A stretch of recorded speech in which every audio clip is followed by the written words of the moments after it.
ಕ್ರೌಂಚಾರಣ್ಯವನ್ನು ಪೂರ್ಣವಾಗಿ ಕಳೆದಾಗ ಶ್ರೀರಾಮ ಲಕ್ಷ್ಮಣರಿಗೆ ಸಣ್ಣ ಪುಟ್ಟ ಬೆಟ್ಟಗಳ ಸಾಲು ಸುತ್ತಲಿನ ಕಿರುಕಾಡುಗಳಿಂದ ಪರಿಶೋಭಿಸುತ್ತಿದ್ದುದು ಕಂಡುಬಂತು. ಆ ಬೆಟ್ಟಗಳ ಸಂದಿನಲ್ಲೆಲ್ಲೋ ಹುಟ್ಟಿ ಹರಿದು ಬರುತ್ತಿದ್ದ ಒಂದೆರಡು ಕಿರುತೊರೆಗಳು ಒಟ್ಟಾಗಿ ಅಂತೆಯೇ ನದಿಯ ರೂಪವನ್ನು ತಳೆದು ಮೆಲ್ಲನೆ ಪ್ರವಹಿಸುತ್ತಿದ್ದವು. ಪರಿಶುದ್ಧವಾದ ಜಲದಿಂದ ತುಂಬಿ ಕ್ಷೀಣಗತಿಯಿಂದಲೇ ಸಾಗುತ್ತಿದ್ದ ಆ ಒಂದು ನದಿಯನ್ನು ಕಂಡು ಅದರ ದಂಡೆಯಲ್ಲೇ ಆ ಅಣ್ಣ ತಮ್ಮಂದಿರು ಇಬ್ಬರೂ ಮುಂದೆ ನಡೆಯತೊಡಗಿದರು. ಭಯಂಕರವಾದ ಅರಣ್ಯ ಮಧ್ಯದಲ್ಲೇ ನಡೆದು ಅದನ್ನು ಉತ್ತರಿಸಿ ಬಂದವರಿಗೆ ಆ ನದಿ ಪ್ರದೇಶವು ನೆಮ್ಮದಿಯನ್ನು ನೀಡುವುದಕ್ಕಾಗಿಯೇ ಪ್ರಶಾಂತತೆಯನ್ನು ಬೀರುತ್ತಿದ್ದಿತು. ಕುಲುಕುಲು ನಿನಾದದಿಂದ ಮೆಲ್ಲನೆ ಹರಿಯುತ್ತಿದ್ದ ಪುಣ್ಯವಾಹಿನಿಯು ನಿಸರ್ಗ ಸ್ವರ್ಗದ ಆನಂದಾಮೃತವನ್ನೇ ತುಂಬಿಕೊಂಡಂತೆ ಮನೋಹ್ಲಾದಕಾರಕವಾಗಿ ರಂಜಿಸುತ್ತಿತ್ತು. ಮಿದುವಾಗಿ ಬೀಸುವ ಗಾಳಿ, ಹರಿಯುವ ನದಿ, ಅಡಿಯಲ್ಲಿ ಕಿರಿಯ ಕಾಡನ್ನು, ಮೇಲೆ ಕಿರಿಯ ಬಂಡೆಗಳನ್ನು ಧರಿಸಿದ್ದ ಗುಡ್ಡಗಳ ಸಾಲು ಎಲ್ಲವೂ ಯಾವುದೋ ಮಾನಸಿಕ ತೃಪ್ತಿಯನ್ನೇ ಕರುಣಿಸುವುದಕ್ಕಾಗಿ ಐಕ್ಯಗೊಂಡಂತೆ ಹೊಂದಿ ಕಂಗೊಳಿಸುತ್ತಿದ್ದವು.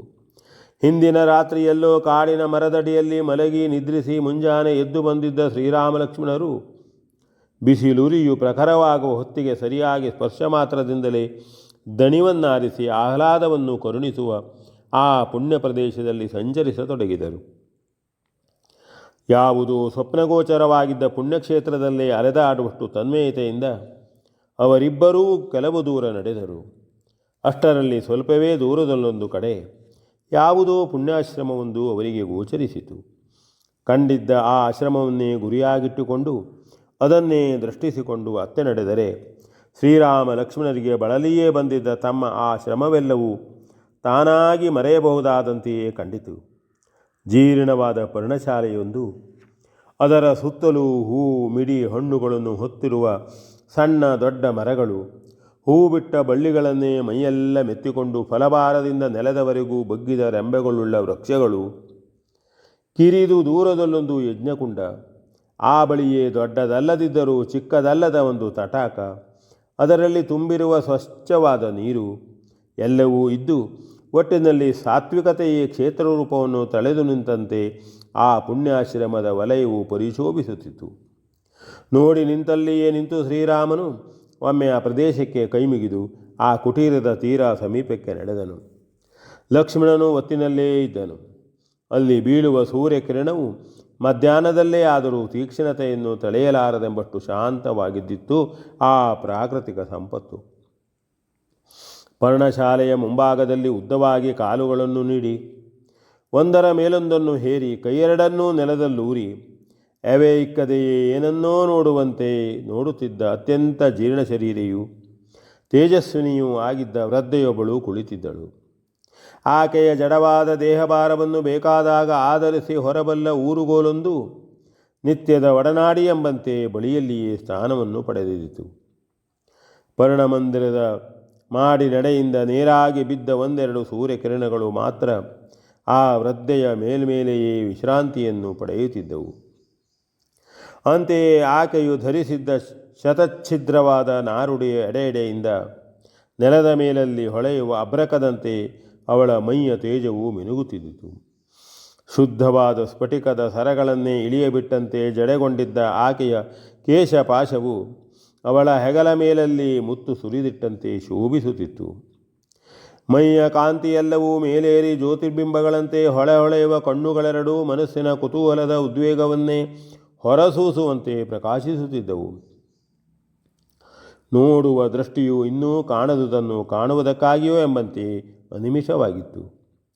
ವಾರ್ಧಕವನ್ನು ಮೀರಿ ಯಾವುದೋ ಅಂತಃಶಕ್ತಿಯ ಪ್ರಭಾವ ವಿಶೇಷದಿಂದಲೇ ಬದುಕಿದ್ದು, ಶತಮಾನಗಳ ಎಣಿಕೆಯಿಂದಲೇ ಸಂದ ಪ್ರಾಯದ ಗಣನೆಯನ್ನು ಮಾಡಬಹುದಾಗಿದ್ದ ಆ ಮುದುಕಿಯು ಶ್ರೀರಾಮನು ತನ್ನ ಮುಂದೆಯೇ ನಿಂತಿದ್ದರೂ ಅದರ ಪರಿವೇ ಇಲ್ಲದೆ ಹಾಗೆಯೇ ಕುಳಿತಿದ್ದಳು. ಕ್ಷಣಕಾಲ ಹಾಗೆಯೇ ಅವಳನ್ನು ದಿಟ್ಟಿಸಿದ ಶ್ರೀರಾಮ ಲಕ್ಷ್ಮಣರು ಆಕೆಯ ತೀರಾ ಸಮೀಪಕ್ಕೆ ಹೋಗಿ ನಮಸ್ಕರಿಸಿದರು.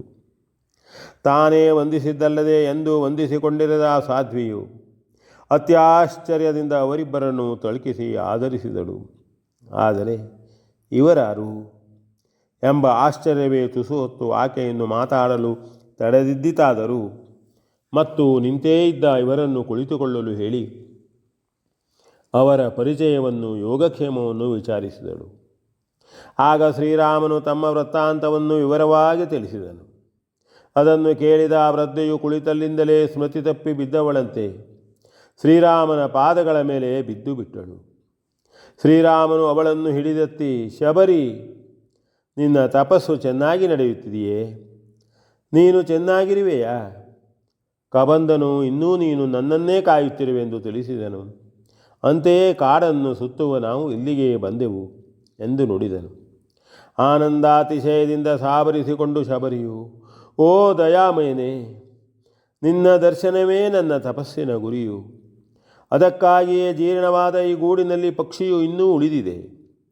ನನ್ನ ಕಣ್ಮನಗಳಿಗೆ ಆನಂದವನ್ನು ಕರುಣಿಸಿದೆಯಲ್ಲ, ಸಾಕು, ಇನ್ನೇನನ್ನೂ ನಾನು ಆಶಿಸುವುದಿಲ್ಲ ಎಂದು ಹೇಳಿ ಊರುಗೋಲಿನ ನೆರವಿನಿಂದ ಒಳಗೆ ನಡೆದು ಒಂದಿಷ್ಟು ಹಣ್ಣುಗಳನ್ನು ತಂದು ಅವನ ಮುಂದಿಟ್ಟು ಮತ್ತೊಮ್ಮೆ ನಮಸ್ಕರಿಸಿದಳು. ಶ್ರೀರಾಮನು ಅವುಗಳನ್ನು ಕೈಗೆತ್ತಿಕೊಂಡು ತಮ್ಮನಿಗೂ ಇತ್ತು ಒಂದೊಂದಾಗಿ ತಿನ್ನುತ್ತಾ ಶಬರಿಯ ವೃತ್ತಾಂತವನ್ನು ಅವಳಿಂದಲೇ ಕೇಳಲು ಬಯಸಿ ಅಂತೆಯೇ ಅವಳನ್ನು ಕೇಳಿಕೊಂಡನು. ಶಬರಿಯು, ಶ್ರೀರಾಮ, ನನ್ನ ಕಥೆಯು ಯಾವ ಪುಣ್ಯಕಥೆಯೆಂದು ನಿನ್ನಲ್ಲಿ ನಿವೇದಿಸಿಕೊಳ್ಳಲಿ? ಅದು ನನಗೇ ಮರೆತು ಹೋಗಿರಬಹುದಾದಷ್ಟು ಹಳೆಯದು. ಆದರೂ ನೀನು ಆಪೇಕ್ಷಿಸಿದ ಮೇಲೆ ನೆನಪು ಮಾಡಿಯಾದರೂ ಹೇಳದಿರಲಾಗುವುದಿಲ್ಲ. ಮೊದಲು ಬಳಲಿರುವ ನೀವಿಬ್ಬರೂ ಸ್ವಲ್ಪ ವಿಶ್ರಾಂತಿಯನ್ನು ಹೊಂದಿರಿ, ಆಮೇಲೆ ಎಲ್ಲ ಎಂದು ಹೇಳಿ ಒಳಗೆ ನಡೆದು ದರ್ಬೆಯ ಹುಲ್ಲಿನಿಂದಲೇ ಮಾಡಿದ್ದ ಹಳೆಯ ಚಾಪೆಗಳೆರಡನ್ನು ತಂದು ಹಾಸಿಕೊಳ್ಳಿ ಎಂದು ಕೊಟ್ಟಳು. ಶ್ರೀರಾಮ ಲಕ್ಷ್ಮಣರಿಬ್ಬರೂ ಅವುಗಳನ್ನು ಸಂತೋಷದಿಂದ ಹಾಸಿಕೊಂಡು ಅದರ ಮೇಲೆಯೇ ಮಲಗಿ ವಿಶ್ರಮಿಸಿಕೊಳ್ಳ ಹತ್ತಿದರು. V N Bhagwat Baraballi.